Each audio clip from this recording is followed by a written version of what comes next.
എല്ലാവർക്കും നമസ്കാരം. ഇപ്പോൾ മേടക്കൂറിൽ സഞ്ചരിച്ചുകൊണ്ടിരിക്കുന്ന വ്യാഴം 2024 മെയ് മാസം 1-ാം തീയതി ഇടവക്കൂറിലേക്ക് മാറാൻ പോവുകയാണ്. 2025 മെയ് 14-ാം തീയതി വരെയുള്ള ഇടവക്കൂറിലെ വ്യാഴത്തിൻ്റെ സഞ്ചാരം മൂലം മേടം മുതൽ മീനം വരെയുള്ള 12 കൂറുകൾ ജനിച്ചവർക്ക് ലഭിക്കാൻ പോകുന്ന അനുകൂലവും പ്രതികൂലവുമായ ഫലങ്ങളെക്കുറിച്ചാണ് ഇന്ന് നമ്മൾ നോക്കാൻ പോകുന്നത്. രാശിഫലങ്ങൾ പൊതുഫലങ്ങളാണ്.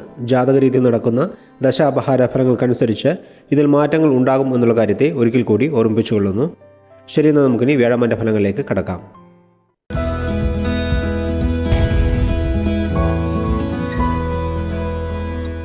മകരക്കൂറിൽ ജനിച്ചവരുടെ വ്യാഴമാൻ്റെ ഫലങ്ങളെ നോക്കാം. 2024 മെയ് 1-ാം തീയതി വ്യാഴം 5-ാം ഭാവത്തിലേക്ക് മാറുന്നത് അനുകൂല ഫലങ്ങളെയാണ് മകരക്കൂറുകാർക്ക് നൽകാൻ പോകുന്നത്. 5-ൽ വ്യാഴം സഞ്ചരിക്കുന്നതിനാൽ കുടുംബത്തിൽ സന്തോഷം അധികരിക്കും. വിവാഹം കഴിഞ്ഞവർക്ക് സന്താന ഭാഗ്യമുണ്ടാകും. ആരോഗ്യ പ്രശ്നങ്ങളുണ്ടായിരുന്നവർക്ക് ആരോഗ്യം മെച്ചപ്പെടും. ലോട്ടറി, ഷെയർ മാർക്കറ്റ് പോലുള്ളവയിൽ നിന്നും സാമ്പത്തിക നേട്ടമുണ്ടാകും. ജന്മരാശിയിലേക്ക് വ്യാഴം ദൃഷ്ടി ചെയ്യുന്നതിനാൽ സമൂഹത്തിൽ ബഹുമാനം അധികരിക്കും. വിദ്യാർത്ഥികൾക്ക് ബുദ്ധിമുട്ടുള്ള വിഷയങ്ങളിലും ഉയർന്ന മാർക്കോടെ വിജയം നേടാൻ സാധിക്കും. കലാകാരന്മാർക്ക് അവരുടെ കഴിവുകൾ പ്രകടിപ്പിക്കുവാൻ നിരവധി അവസരങ്ങൾ ലഭിക്കും. ജോലിയിലുള്ളവർക്ക് അനുകൂലമായ സ്ഥലം മാറ്റം ലഭിക്കുകയും കുടുംബവുമായി ഒത്തുചേരാനും സാധിക്കും. വ്യാപാര വ്യവസായ രംഗത്തുള്ളവർക്ക് സാമ്പത്തിക നേട്ടം ലഭിക്കും. 9-ാം ഭാവത്തിലേക്ക് വ്യാഴം ദൃഷ്ടി ചെയ്യുന്നതിനാൽ പിതാവുമായുള്ള അഭിപ്രായ വ്യത്യാസങ്ങൾ മാറും. കുടുംബസ്വത്തുക്കൾ കൈവന്നു ചേരും. അധികാരത്തിലുള്ളവരുടെ സഹായ സഹകരണങ്ങൾ ഉണ്ടാകും.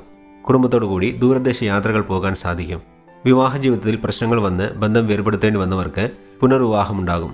വ്യാഴം 11-ാം ഭാവത്തിലേക്ക് ദൃഷ്ടി ചെയ്യുന്നതിനാൽ ഏറ്റെടുക്കുന്ന കാര്യങ്ങളിലെല്ലാം വിജയം നേടാൻ സാധിക്കും. സഹോദരങ്ങളുമായുള്ള പ്രശ്നങ്ങൾ പരിഹരിക്കപ്പെടും. കേസുകളിൽ അനുകൂലമായ വിധിയുണ്ടാകും. ചെറിയ രീതിയിൽ കടങ്ങളുള്ളവർക്ക് കടം വീട്ടാൻ സാധിക്കും. 2024 മെയ് 1 മുതൽ ജൂൺ 13-ാം തീയതി വരെ ഇടവക്കൂറിലുള്ള സൂര്യൻ്റെ നക്ഷത്രമായ കാർത്തികയിലൂടെ വ്യാഴം സഞ്ചരിക്കുന്നതിനാൽ പെട്ടെന്നുള്ള യാത്രകളും ചെലവുകളും അധികരിക്കും. ചെറിയ രീതിയിൽ മനോവിഷമം ഉണ്ടാകാനും സാധ്യതയുള്ള സമയമാണിത്. വരാൻ പോകുന്ന ഒരു വർഷക്കാലത്തിനുള്ളിൽ 2 തവണ രോഹിണിയിലൂടെ വ്യാഴം സഞ്ചരിക്കുന്നുണ്ട്.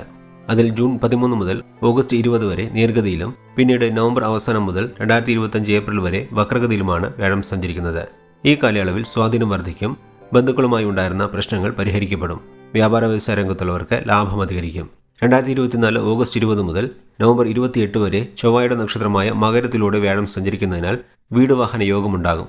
മൊത്തത്തിൽ നോക്കുമ്പോൾ മകരക്കൂറുകാർക്ക് മനസ്സന്തോഷവും സാമ്പത്തിക പുരോഗതിയും ഈ വ്യാഴമാറ്റം മൂലം ലഭിക്കുന്നതാണ് എന്ന് പറഞ്ഞുകൊണ്ട് മകരക്കൂറ് ജനിച്ചവർക്കായുള്ള വ്യാഴമാറ്റ ഫലങ്ങളെ ഇവിടെ നിർത്തുന്നു.